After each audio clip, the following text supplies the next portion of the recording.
1 লক্ষ health carer নিযুক্ত করার পরিকল্পনা গ্রহণ করেছি, যাতে করে মা বোনেরা এবং শিশুরা ঘরে বসে কম বেশি চিকিৎসা সুবিধা পেতে পারে।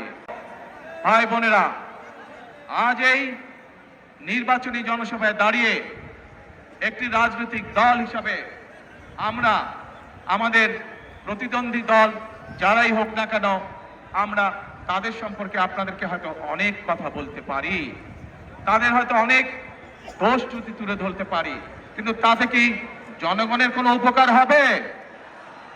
কি ভাই, আমরা যদি সমালোচনা করার স্বার্থেই যদি সমালোচনা করে দেশের সাধারণ মানুষের কি তাতে কোনো উপকার হবে? উপকার হবে না। আমরা যদি শুধু সমালোচনা করার অর্থে শুধু সমালোচনাই করি, দেশের মানুষের পেট ভরবে? পেট ভরবে না। প্রিয় ভাই বোনেরা, বিএনপি একমাত্র রাজনৈতিক দল যারা যতবার সরকারে ছিল এই দেশের মানুষের ভাগ্যের পরিবর্তনের জন্য কাজ করেছে তারা, এবং সেই জন্যই আমি 17 বছর পর যেদিন দেশের মাটিতে পা রেখেছিলাম, সেদিন আমি সমগ্র বাংলাদেশের মানুষের কাছে একটি কথা বলেছিলাম যে উই হ্যাভ এ প্ল্যান, অর্থাৎ আমাদের একটি পরিকল্পনা আছে দেশের মানুষকে ঘিরে, দেশকে ঘিরে। বাংলাদেশে এই মুহূর্তে জনসংখ্যার অর্ধেক জনসংখ্যা হচ্ছে তরুণ বা যুবক সমাজের সদস্য। এই কোটি কোটি তরুণ যুবক সমাজের সদস্য তারা চায় কর্ম, তারা চায় কাজ, তারা চায় কর্মসংস্থান। এই যে চট্টগ্রাম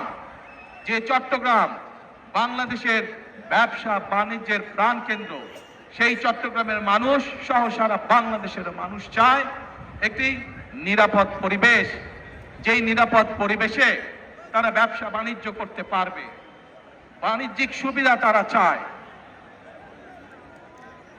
এই চট্টগ্রামের মানুষ সারা বাংলাদেশের মানুষের মতন চায় যে তাদের সন্তানরা যাতে লেখাপড়া করতে পারে, সেই পরিবেশ তৈরি তারা চায়।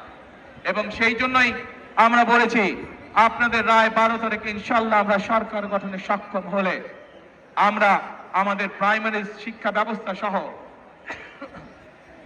বিভিন্ন শিক্ষার স্তরে স্তরে আমরা পরিবর্তন আনতে চাই, যেখানে আমরা শিক্ষা ব্যবস্থাকে এমন করে গড়ে তুলতে চাই যেখানে আমাদের তরুণ যুবক সদস্যরা, তরুণ সমাজের সদস্যরা শুধু সার্টিফিকেট শিক্ষা ব্যবস্থায় পাবে না, একই সাথে তাদের শিক্ষা ব্যবস্থা এমন হবে যাতে শিক্ষা জীবন শেষে তারা কর্মসংস্থানের ব্যবস্থা সহজেই করে নিতে পারে।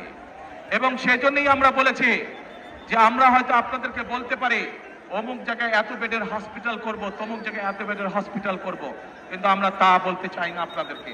বরং 1 লক্ষ আমরা চাই গ্রামের মানুষের কাছে, নিযুক্ত গ্রামের নারীদের কাছে, গ্রামের যাতে করে মা বোনেরা এবং শিশুরা ঘরে বসে কম বেশি চিকিৎসা, এবং সেজন্যই আমরা